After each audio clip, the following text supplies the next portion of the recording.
Assalamualaikum warahmatullahi wabarakatuh. Waalaikumsalam warahmatullahi wabarakatuh.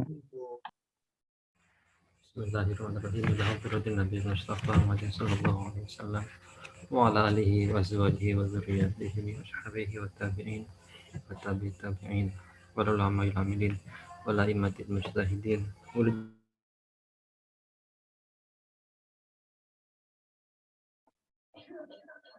The Bluetooth device is ready to pair.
Pemadaman ya.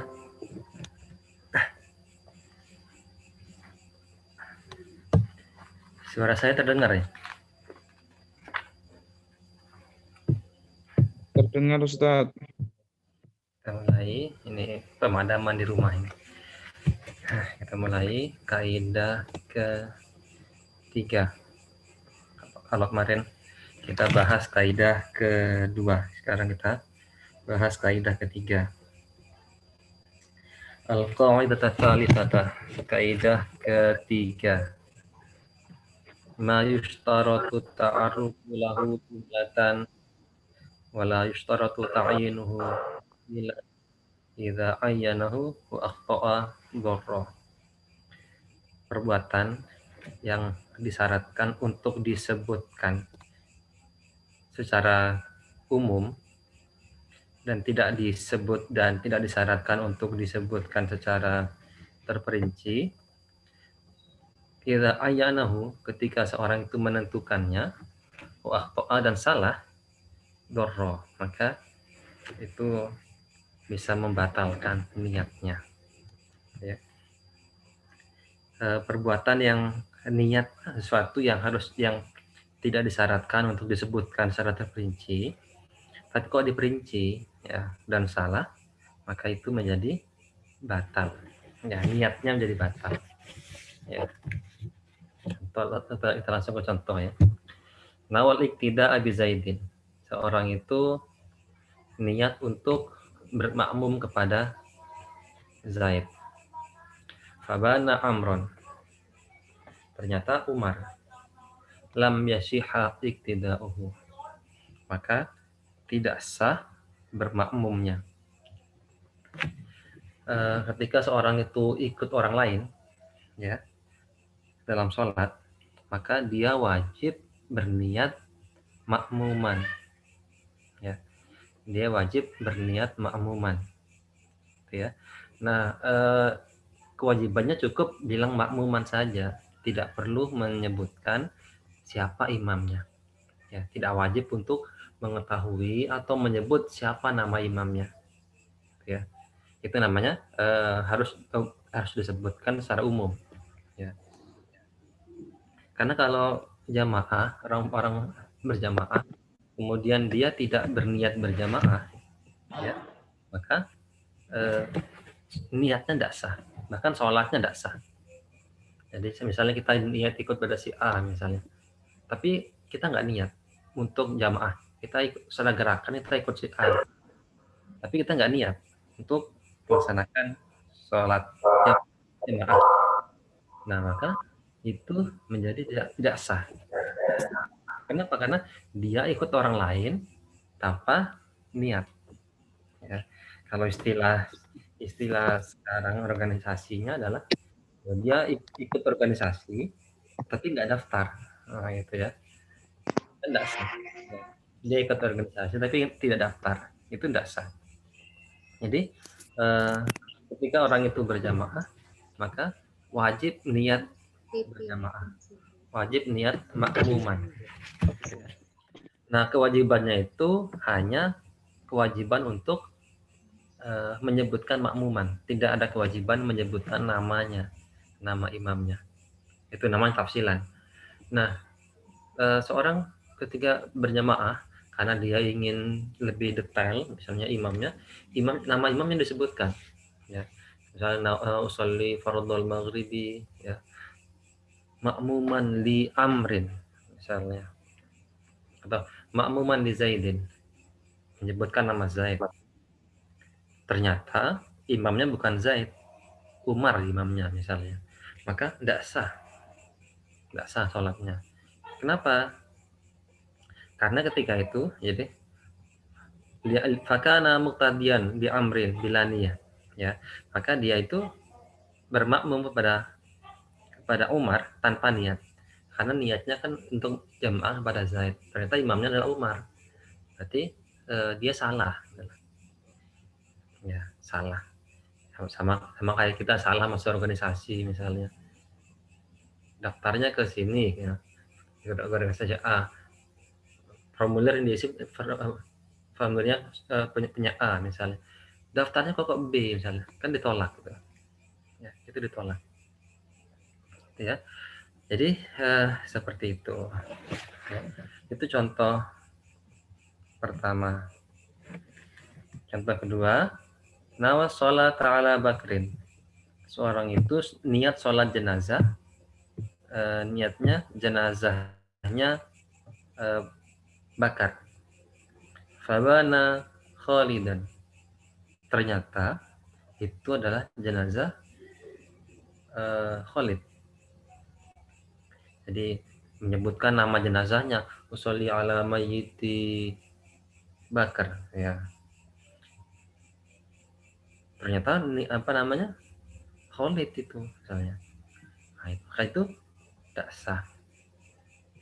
Ini juga artinya ketika sholat goib, ya, sholat goib itu tidak wajib juga menyebut namanya. Yang penting di awal sudah diumumkan, wah ini yang meninggal ini. Langsung aja kita niat usolli ala mayyiti al-ghaibi, ya, alal mayyitil ghaibi, cukup gitu, tidak wajib menyebutkan namanya, ya. Kalau disebutkan namanya ternyata salah, ya kan, tidak sah, ya. Ini misalnya ada sholat goib, ya, apalagi misalnya ketika ada bencana, ya, yang meninggal banyak misalnya,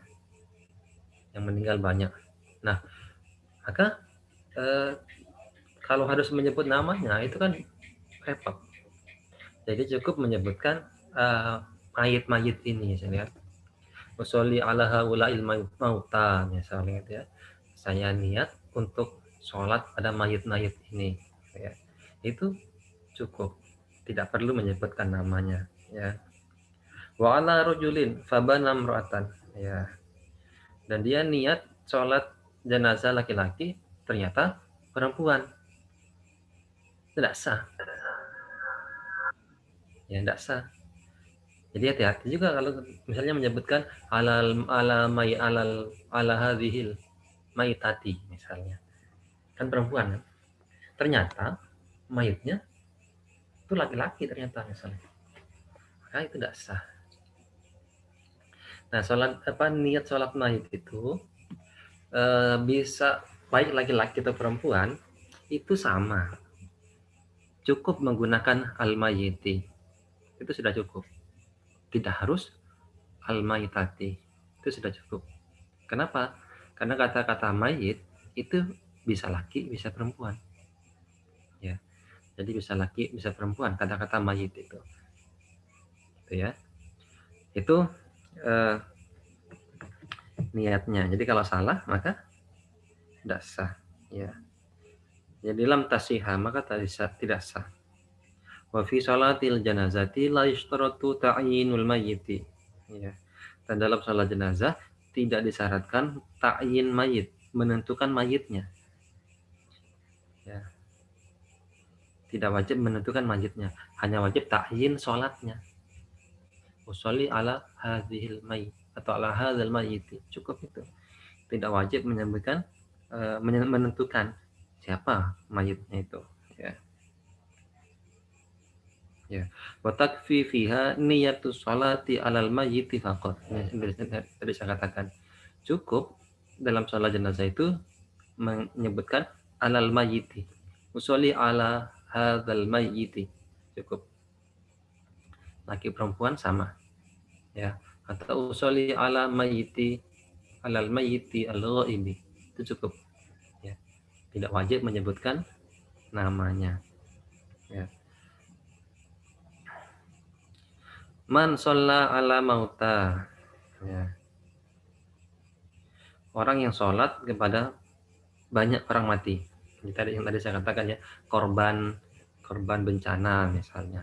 Ya, banyak meninggal dunia, disolatkan bersama-sama. Ya. Wa fi hadzal shalah, dalam sholat ini la yajibu ta'ayyunu adadihim. Tidak wajib menentukan bilangan jumlah mauta tadi. Ya.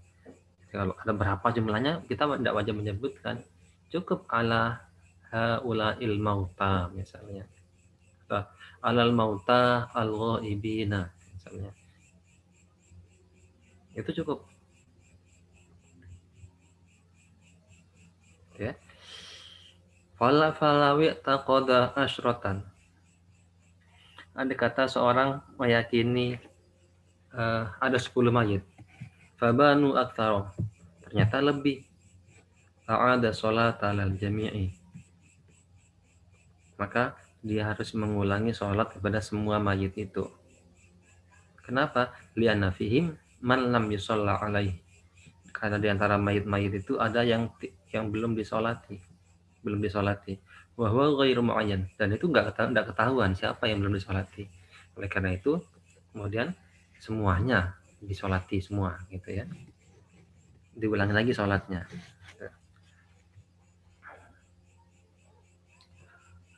Minha diantaranya la yushtaratu ta'yinu adadir rakaati.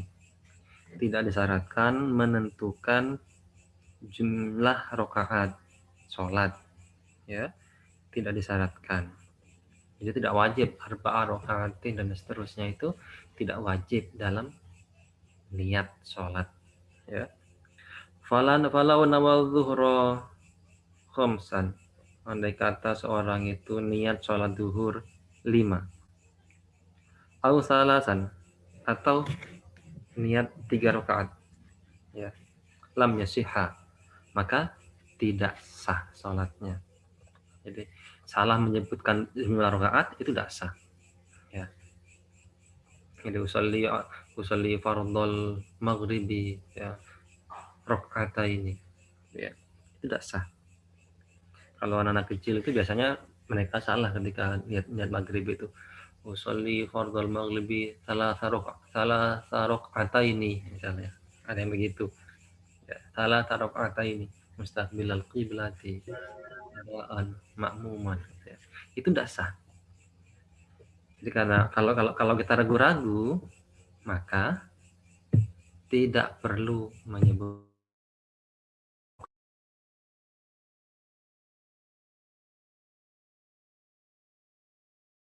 Kalau kita was-was misalnya, pakai yang wajib saja, pakai yang wajibnya saja,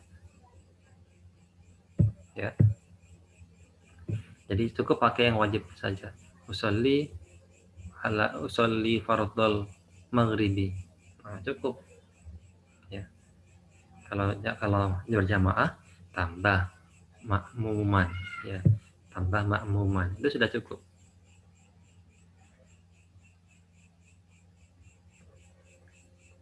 Ya.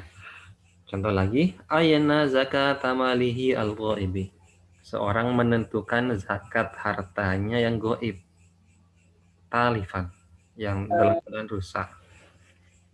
Jadi dia punya usaha misalnya. Jadi ketika seorang bisnismen ya punya banyak usaha, maka dari usaha-usaha itu nggak digabungkan zakatnya, nggak digabungkan. Jadi zakat untuk perusahaan ini sendiri, ya. Zakat perusahaan itu sendiri, jadi sendiri-sendiri, ya, sendiri-sendiri. Jadi bisa jadi misalnya perusahaan itu dia sukses, dia apa namanya maju, sehingga sampai satu nisab, maka wajib zakat. Ya. Tapi di perusahaan lain bangkrut misalnya, maka tidak wajib zakat di perusahaan itu. Ya, di perusahaan satunya itu tuh nggak wajib zakat. Ya. Jadi seperti itu. Nah, misalnya seorang itu menzakati, niat menzakati harta yang sana, harta yang perusahaan yang sana. Ya, ternyata setelah dibayarkan itu perusahaannya bangkrut. Ya, artinya tidak sampai satu nisab. Nah, boleh nggak dirubah niatnya itu? Nggak boleh. Ya, tidak boleh dirubah niatnya. Ya. Jadi tetap sudah pilihan sana sudah berubah menjadi sodakoh. Ya. Saya kira seperti itu. Ini kaidah ketiga. Mungkin ada pertanyaan dari kaidah ketiga ini. Dipersilahkan.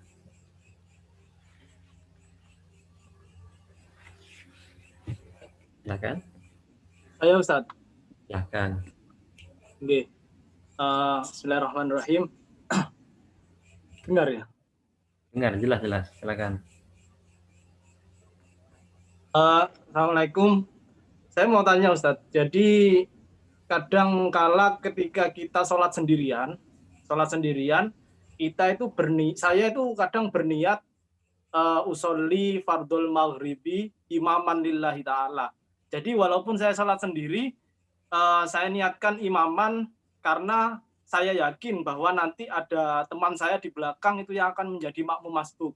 Ternyata sampai sholat itu selesai, ternyata tidak ada makmum yang mengikuti saya.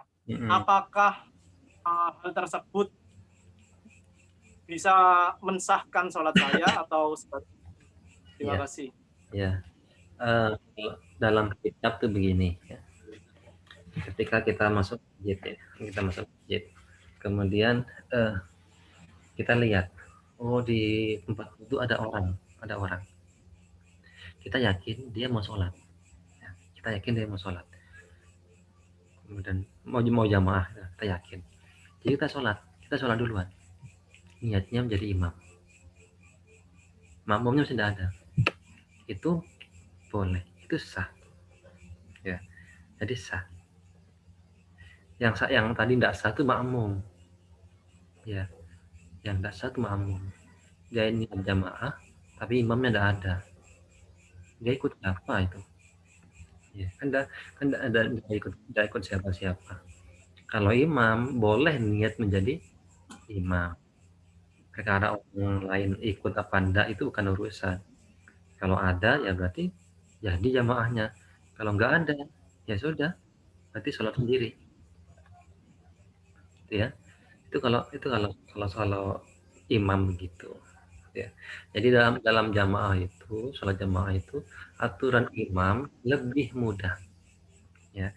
Dalam beberapa hal aturannya imam itu lebih mudah daripada makmum. Ya, imam dan niat jamaah aja boleh, kecuali Jumatan ya. Imam dan niat jamaah aja boleh dan sah sholatnya. Kan gitu ya.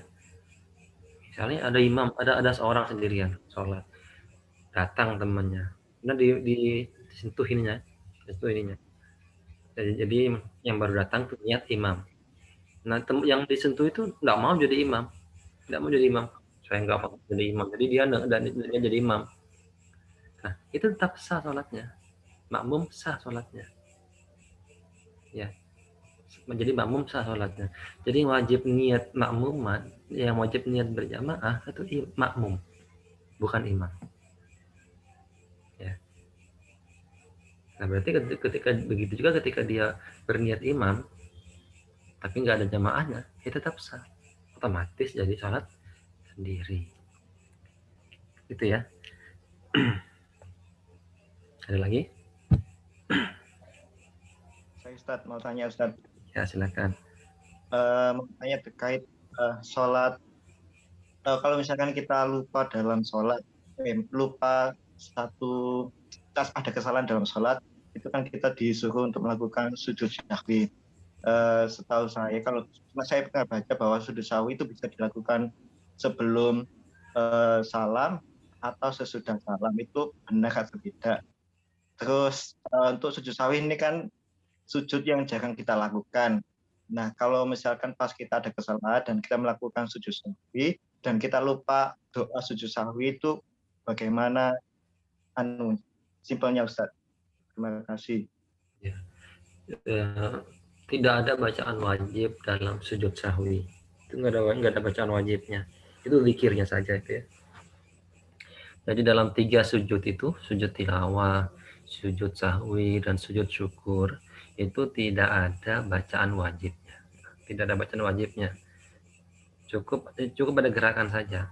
Itu sudah dianggap mewakili. Itu sudah sah sujud sahwinya itu. Gitu ya. Nah, kapan waktunya? Kalau menurut mazhab Syafi'i, dan itu mayoritas, mengatakan bahwa sujud sahwi itu setelah tasyahud akhir dan sebelum salam. Gitu ya. Jadi setelah tasyahud akhir dan sebelum salam. Nah, boleh setelah salam ketika kita lupa untuk sujud sahwi. Jadi misalnya begini ya, kita setelah kunut subuh lupa kalau nggak kunut, terus kita berniat, oh nanti lah saya ganti dengan sujud sahwi misalnya, saya ganti dengan sujud sahwi, ingat begitu. Setelah tasyahud akhir lupa, tidak sujud sahwi, sudah keburu salam. Nah, bagaimana kalau gitu? Ya balik lagi, ya balik lagi, sujud sahwi, kemudian salam. Ya, itu menurut itu, jadi seperti itu. Ya, jadi sujud sahwi itu memang sebelum salam. Kalau lupa, dia balik lagi. Sudah kadang salam, ingat ya belum sujud sahwi, balik lagi, masuk lagi, gitu ya. Itu boleh begitu. Jangankan sujud sahwi, kita kurang rokaat setelah salam baru ingat, itu masih boleh balik lagi, ya, masih boleh balik lagi. Jadi misalnya setelah salam baru ingat, kayaknya tadi 3 ya bukan 4 misalnya. Bagaimana kalau gitu? Ya balik lagi, jangan dibatalkan sholatnya, masuk lagi dalam sholat, berdiri, lanjutkan sholatnya. Ya, berarti kan tadi kurang 1, tambah 1 lagi. Ya, jadi boleh. Jadi dengan adanya salam itu bukan otomatis tidak boleh balik lagi untuk mengerjakan pekerjaan-pekerjaan sholat. Boleh balik lagi kalau memang lupa. Gitu ya. Ada lagi? Assalamualaikum warahmatullahi wabarakatuh. Mau tanya Ustaz. Assalamualaikum. Silakan. Kedengeran Ustaz? Jelas, silakan.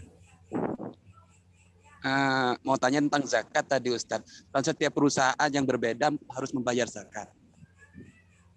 Nah, bagaimana kalau seumpamanya perusahaan besar mempunyai anak perusahaan yang banyak Ustaz, dan anak perusahaan tersebut bayar zakat, apa induk perusahaan tersebut bayar zakat juga?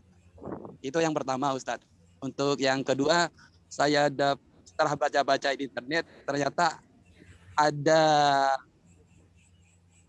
maaf Ustaz, teknik masturbasi yang tidak keluar mani. Dan itu hukumnya itu bagaimana Ustaz? Apakah wajib mandi atau tidak wajib mandi? Sedangkan nikmatnya dapat tapi tidak keluar mani.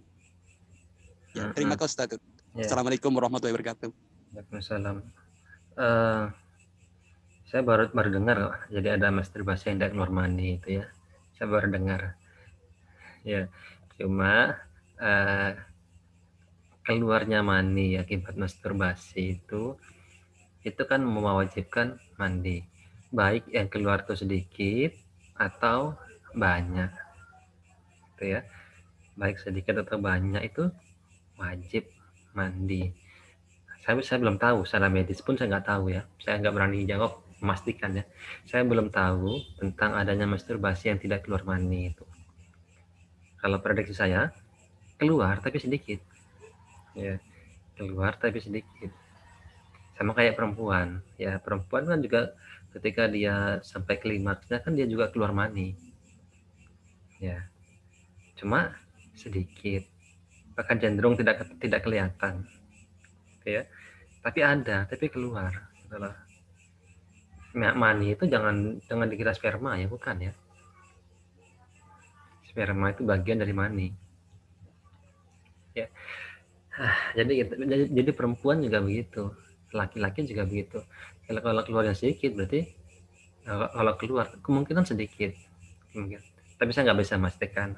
Harus memang lihat di secara medis bagaimana benar apa enggak itu tidak keluar maninya, ya.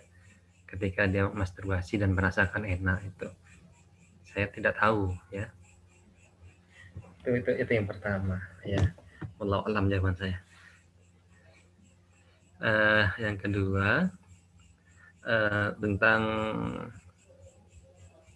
perusahaan ya.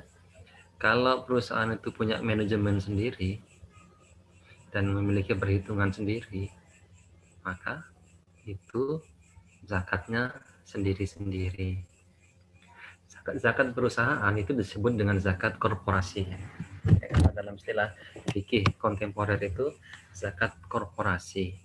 Ya, zakat korporasi itu zakat yang dilakukan oleh beberapa kumpulan orang, baik yang sudah berbadan hukum atau tidak, yang dia mengelola ada pengelolaan uang di situ, ada keuangan di situ, ya. Itu zakat korporasi. Nah, kalau anak perusahaan itu kan masing-masing dengan manajemennya sendiri-sendiri, iya kan? Bank misalnya punya, kalau dulu misalnya ketika Bank Mandiri dia buka anak perusahaan dalam Bank Mandiri Syariah misalnya, itu kan sudah manajemennya sendiri, ya, manajemennya sendiri. Walaupun nanti yang menentukan, yang memilih siapa itu kan nanti ada hubungannya dengan induk perusahaannya, tapi itu sudah memiliki manajemen sendiri, sudah memiliki laporan keuangan sendiri, itu kan semuanya sendiri, maka itu sudah mandiri, dia mandiri. Jadi disitulah dia wajib zakat dari perusahaan itu. Beda halnya kalau cabang ya, kita punya warung misalnya, punya buka bisnis makanan, buka cabang di sana, itu kan cabang-cabang dan masih tersentral di pusatnya, ya, masih tersentral di pusat, maka yang dihitung yang pusatnya itu, ya. Jadi seperti itu zakat korporasi. Ada lagi?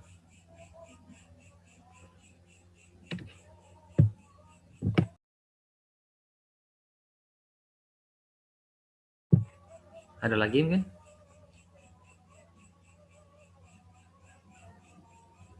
Tidak ada ya. Jadi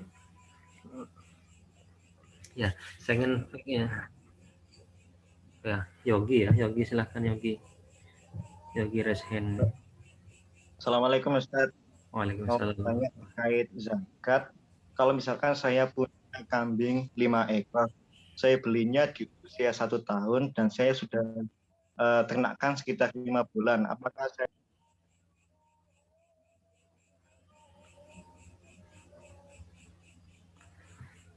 Suaranya hilang ya. Oke, terkait Ustaz, saya kan punya kambing 5, saya beli di usia 1 tahun. dan saya sudah mengembala sekitar 5 bulan. Apakah saya juga wajib untuk zakat ternak tersebut? Dan berapa pembagian masing-masing kambingnya, zakat untuk kambing tersebut? Terima kasih. Zakat kambing itu kan ada nisabnya. Kalau cuma 5 tidak wajib ya. Ada nisabnya. Kalau 5 itu unta yang 5 ya. Kalau punya unta 5 selama setahun baru ada kewajiban zakat. Jadi kalau kambing cuma 5 tidak ada kewajiban zakat karena belum nyampe 1 nisab. Ya, kambing itu kalau nggak salah 40 ya, lupa deh. Kalau nggak 40 41. Itu baru nyampe 1 nisab. Nah, setelah punya 1 nisab, 1 nisab itu harus bertahan selama setahun.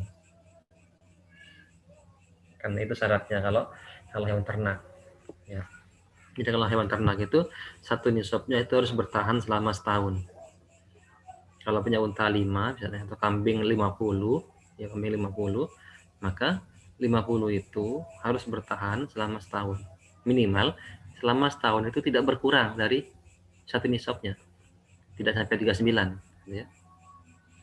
Kalau masih dijual jadi 45 dia jual lagi jadi 41 itu masih wajib dari 41 itu ya. Tapi kalau sudah dijual tinggal 35 maka tidak ada kewajiban zakat walaupun haulnya kurang 2 hari ya. Jadi walaupun haulnya kurang 2 hari. Jadi misalnya begini ya, punya kambing 50 dipelihara 1 Januari atau 1 Muharram itu karena hitungan haulnya itu adalah bulan Hijriah bukan bulan Masehi ya. Bulan Hijriah hitungan haulnya itu. Jadi misalnya 1 Muharram beli kambing 50 ya. Nah, itu kemudian selama setahun nyampe Idul Hijjah ya. Pas lebaran Idul Adha dijual ya, dijual 30 misalnya. Jadi kan kurang 20 hari dapat sampai 1 Muharram ya. Nah, itu tidak wajib zakat. Ya, tidak wajib zakat. Atau misalnya sudah Dzul Hijjah tanggal 28. Ya, kurang 2 hari misalnya. Maka tidak wajib zakat itu.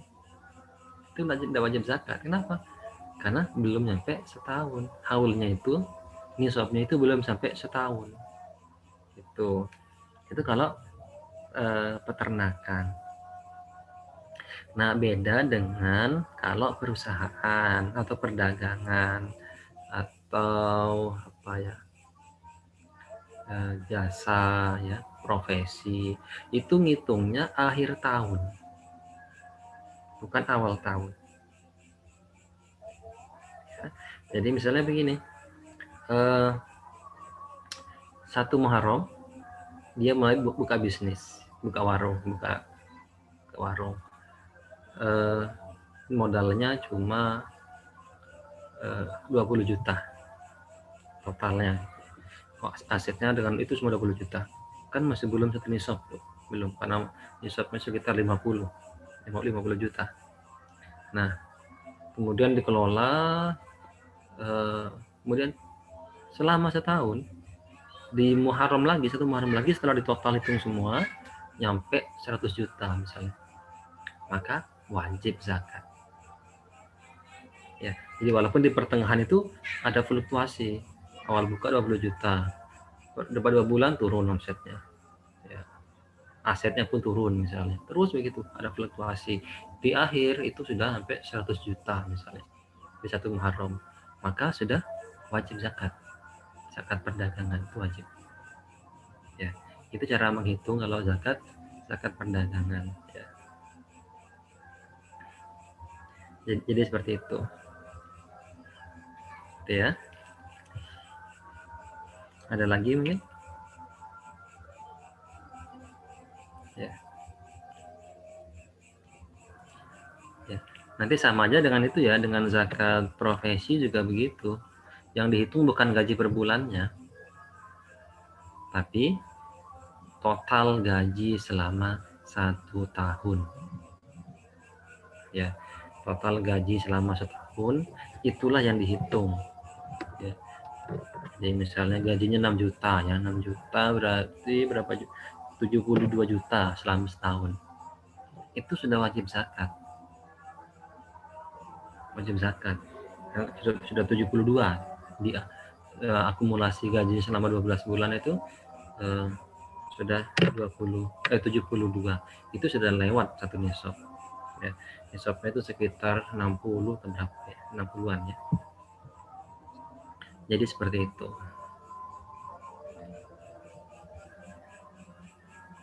Ada lagi?